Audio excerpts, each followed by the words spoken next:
आशियाना बनाना हर किसी का सपना होता है और इस सपने को पूरा करने के लिए वो जी तोड़ की मेहनत कर पाई जो। लेकिन कभी कभी सपने को पूरा करने के लिए, सपने को साकार करने के लिए जरूरत पड़ती है होम लोन। और अगर आपके साथ ही ऐसा है तो किसी भी बैंक से होम लोन लेने से पहले आपके लिए ये जानना बहुत जरूरी होगा कि इसके लिए आपको कहां कहां और कितना कितना खर्च करना होगा। दरअसल आज हम आपको इस वीडियो में बताएंगे होम लोन आप किस तरह से ले सकते हैं, प्रोसेसिंग की फीस में कितने खर्च होंगे, होम लोन से जुड़ी हुई हर जानकारी आज हम आप तक पहुंचाएंगे। तो सबसे पहले बात करते हैं प्रोसेसिंग को लेकर कितने खर्च आप ऐसे करेंगे। दरअसल होम लोन के लिए अप्लाई करने के बाद से लोन जो है वो अप्रूवल होने तक आपको कई तरह के खर्चे हो जाते हैं। मोटे तौर पर देखा जाए तो प्रोसेसिंग शुल्क यानी कि प्रोसेसिंग फीस जो है वो स्टैम्प ड्यूटी चार्जेस से लेकर लीगल खर्च, लीगल एक्सपेंसेस भी जिन्हें हम कहते हैं, वहां तक पेमेंट आपको अपनी जेब से ही करनी होती है। हालांकि बैंक और हाउसिंग कंपनीज का प्रोसेसिंग शुल्क अलग अलग होता है। इसके अलावा लोन के लिए आवेदन करने वाले और प्रॉपर्टी की जांच पड़ताल का बोझ भी बैंक होम लोन लेने वालों पर ही डाल जाता है।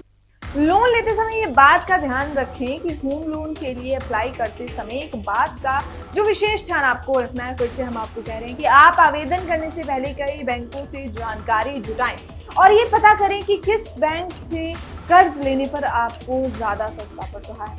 ऐसा करना इसलिए जरूरी है क्योंकि कई बैंक या कई हाउसिंग कंपनीज कर्ज की ब्याज दर जो जिसे हम कहते हैं लोन इंटरेस्ट रेट उसको कम रखती है, लेकिन उनका जो प्रोसेसिंग शुल्क है, जो प्रोसेसिंग फीस है वो बहुत ज्यादा होती है। इस पड़ताल से पूरी तरह से अगर आप ये जांच करेंगे तो आपके सामने पूरी तस्वीर जो है वो आपके सामने आ जाएगी। अब बात करते हैं बैंक के प्रोसेसिंग शुल्क की। तो जो बैंक और हाउसिंग कंपनीज होम लोन की सुविधाएं देती हैं उनमें से इसके लिए प्रोसेसिंग जो चार्ज है वो अलग अलग होते हैं।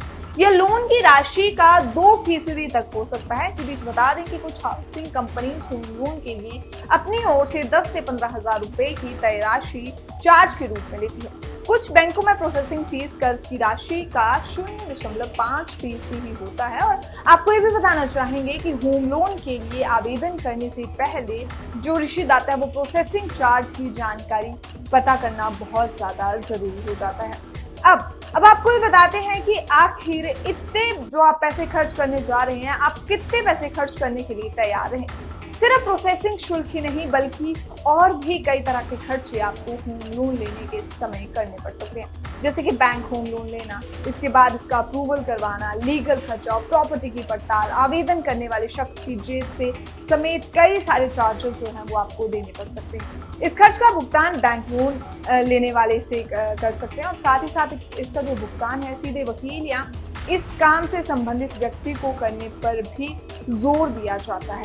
इसके अलावा लोन एग्रीमेंट पर भी लगने वाले स्टैम्प और नोटरी के चार्जेस भी आपको खुद देने पड़ सकते हैं। अब बात करते हैं प्री ईएमआई जो है वो किस तरह से आखिर बोझ बढ़ा देती है होम लोन के दौरान इंसान का। तो होम लोन के लिए आवेदन करना और इसके अप्रूवल होने तक आपको खर्च नहीं करना होता है, बल्कि अगर आपका होम लोन मंजूर हो जाता है लेकिन बिल्डर ने आपको घर या फ्लैट से अभी जो है वो पोजीशन नहीं दिखाई है, तो दूसरे शब्दों में कहें तो लोन मंजूरी होने के बाद भी आपको घर का मालिकाना हक मिलने में देरी होती है।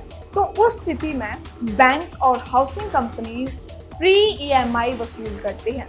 इसमें किस्त के केवल ब्याज राशि जो होती है वो आपको देनी पड़ती है और इसके लिए बैंक कर्ज देते समय इतनी राशि अनुमान के आधार पर काट लेता है। ये था पूरा प्रोसेस कि आप होम लोन किस तरह से ले सकते हैं। और अगर आप इसी तरह के और वीडियोस देखना चाहते हैं तो हमें कमेंट सेक्शन में जरूर बताएं। और फिलहाल अभी के लिए दीजिए इजाजत और आप जुड़े रहिए इंडिया न्यूज़ के साथ।